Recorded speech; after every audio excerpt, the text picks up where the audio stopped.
আরজিকর আবহের মধ্যে মমতার master stroke. 10,000 টাকা করে স্টাইপেন্ড বৃদ্ধি ইন্টার্ন জুনিয়র ডাক্তার পিজিটিদের। সিনিয়র রেসিডেন্টদের মাইনে বাড়ল 15,000। ডাক্তার সম্মেলনে ঘোষণা মুখ্যমন্ত্রীর। আরজিকর আবহে মাস্টার স্ট্রোক মমতার। 10,000 টাকা করে স্টাইপেন্ড বৃদ্ধি ইন্টার্ন জুনিয়র ডাক্তার পিজিটিদের এবং সিনিয়র রেসিডেন্টদের মাইনে বাড়ল 15,000 টাকা।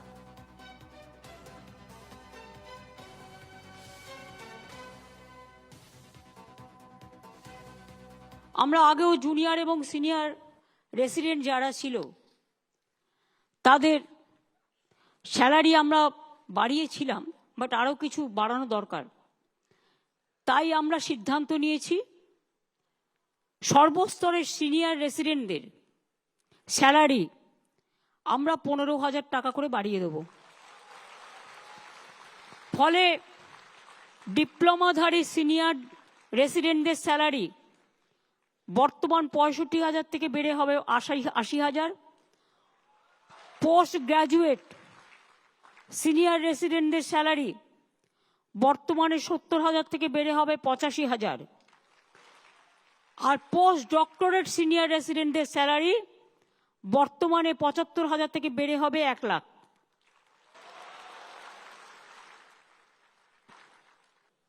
আর intern house staff post graduate training post doctor training সবার জন্য 10,000 টাকা করে বাড়ানো হবে, সেটা তো আমি অলরেডি বলে দিয়েছি।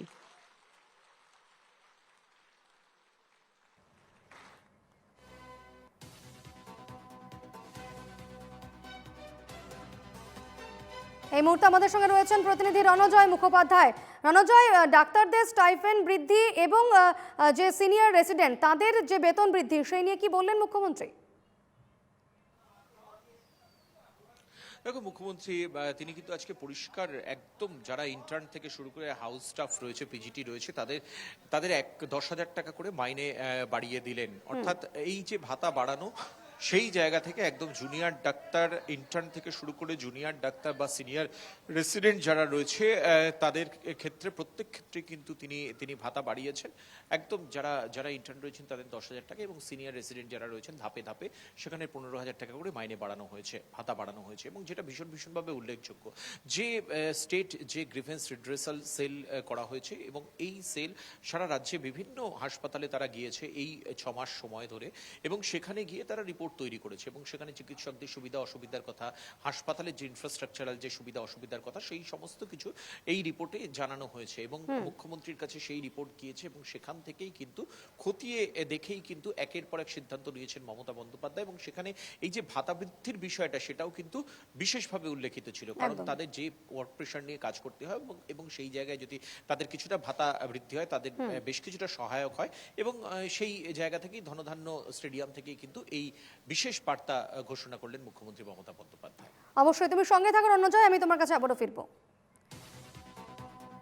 জুনিয়র চিকিৎসকদের স্টাইপেন্ড বৃদ্ধি নিয়ে এবং সিনিয়র রেসিডেন্টদের বেতন বৃদ্ধি নিয়ে মুখ্যমন্ত্রীর মন্তব্যের পর আমরা কথা বলেছিলাম জুনিয়র চিকিৎসক অনিকেত মাহাতোর সঙ্গে। কি বলেছেন তিনি রাখবো আপনাদের সামনে। আমরা যে কথা শুনতে চেয়েছিলাম আজকে, যে কলেজে কলেজে যে ভয়ের সংস্কৃতি, হুমকি সংস্কৃতি, সেই সংস্কৃতির বিরুদ্ধে আপনি কি ব্যবস্থা নিতে চাইছেন।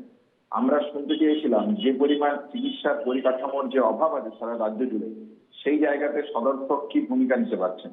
আমরা শুনতে চেয়েছিলাম যে শূন্য পদের সমস্যা, সেই শূন্য পদ কাটানোর জন্য আপনার রাজ্য প্রশাসন কি সুনির্দিষ্ট পরিকল্পনা বা ব্যবস্থা নিতে চায়, কি গাইডলাইন রাখতে চায়, সেই সম্পর্কে আমাদের জানার মতামত ছিল। বেতন বৃদ্ধি এই দিয়ে তো চিকিৎসা পরিষেবা উন্নত হতে পারে না।